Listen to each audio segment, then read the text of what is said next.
श्रीमद भागवत महापुराण स्कंद दुसरा अध्याय 8. राजा परीक्षिताचे विविध प्रश्न. राजा म्हणाला, भगवन, आपण वेदवेत्यांमध्ये श्रेष्ठ आहेत. जेव्हा ब्रह्मदेवांनी नारदांना निर्गुण भगवंतांच्या गुणांचे वर्णन करण्याची आज्ञा केली, तेव्हा देवतुल्य नारदांनी कोणाकोणाला कोणकोणत्या रूपाने उपदेश केला. कारण अचिंत्य शक्तींचे आश्रय असणाऱ्या भगवंतांच्या कथाच लोकांचे परम मंगल करणाऱ्या आहेत. म्हणून त्या मी आपणाकडून जाणून घेऊ इच्छितो. अहो महाभाग, आपण मला असा उपदेश करा की ज्यायोगे मी माझ्या आसक्तीरहित मनाला सर्वात्मा भगवान श्रीकृष्णांमध्ये तन्मय करून माझे शरीर सोडू शकेन. जे लोक श्रद्धेने त्यांच्या लीलांचे नित्य श्रवण आणि कथन करतात, त्यांच्या हृदयात लवकरच भगवंत प्रगट होतात. श्रीकृष्ण कानांच्या छिद्रांतून आपल्या भक्तांच्या भावमय हृदयकमलावर जाऊन बसतात आणि जसा शरद ऋतू पाण्याचा गढूळपणा नाहीसा करतो, त्याप्रमाणे भक्तांच्या मनातील दोष नाहीसे करतात. रागद्वेषादी क्लेशांपासून मुक्त होऊन ज्याचे हृदय शुद्ध होते, तो श्रीकृष्णांच्या चरणकमलांना एक क्षणभरही विसरत नाही.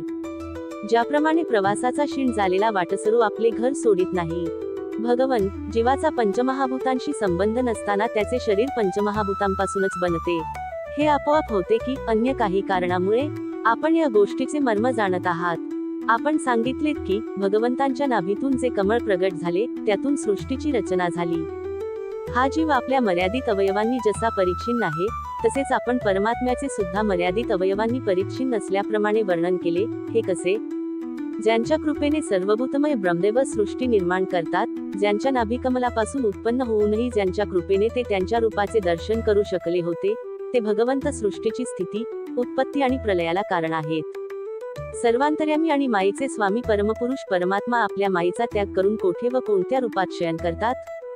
पहिल्यांदा आपण सांगितले होते की विराट पुरुषाच्या अंगांपासून लोक आणि लोकपालांची रचना झाली होती आणि नंतर हेही सांगितलेत की लोक आणि लोकपालांच्या रूपात त्याच्या अंगांची कल्पना झाली. या दोन्ही गोष्टींचे तात्पर्य काय? महाकल्प आणि त्याच्या अंतर्गत अवांतर कल्प किती आहेत? भूत, भविष्य आणि वर्तमान कालाचे अनुमान कोणत्या प्रकारे केले जाते? स्थूल देहाभिमानी जीवांचे आयुष्य सुद्धा ठरलेले आहे काय? अहो ब्राह्मण श्रेष्ठ, कालाची सूक्ष्म गती, चुटकी इत्यादी आणि स्थूल गती, वर्ष इत्यादी कोणत्या प्रकारे जाणली जाते? विविध कर्मांमुळे जीवांच्या किती आणि कशा गती होतात?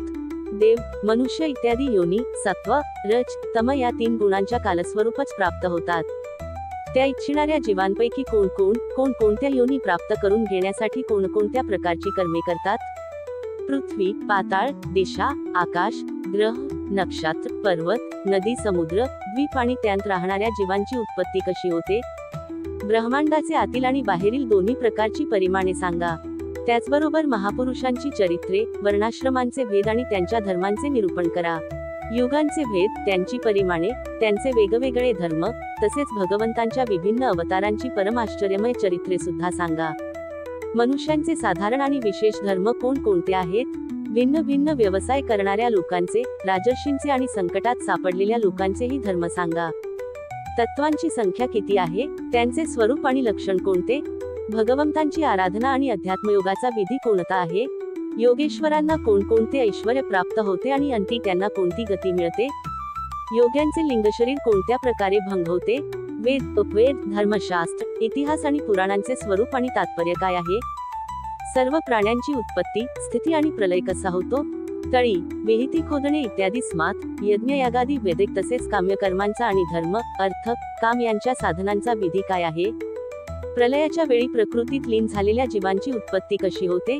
पाखंडांची उत्पत्ती कशी होते? आत्म्याच्या बंध मोक्षाचे स्वरूप काय आहे? आणि तो आपल्या स्वरूपात कोणत्या प्रकारे स्थिर होतो? भगवंत परम स्वतंत्र आहेत.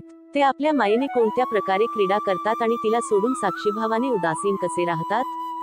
भगवन, मी हे सर्व आपल्याला विचारित आहे. मी आपल्याला शरण आलो आहे.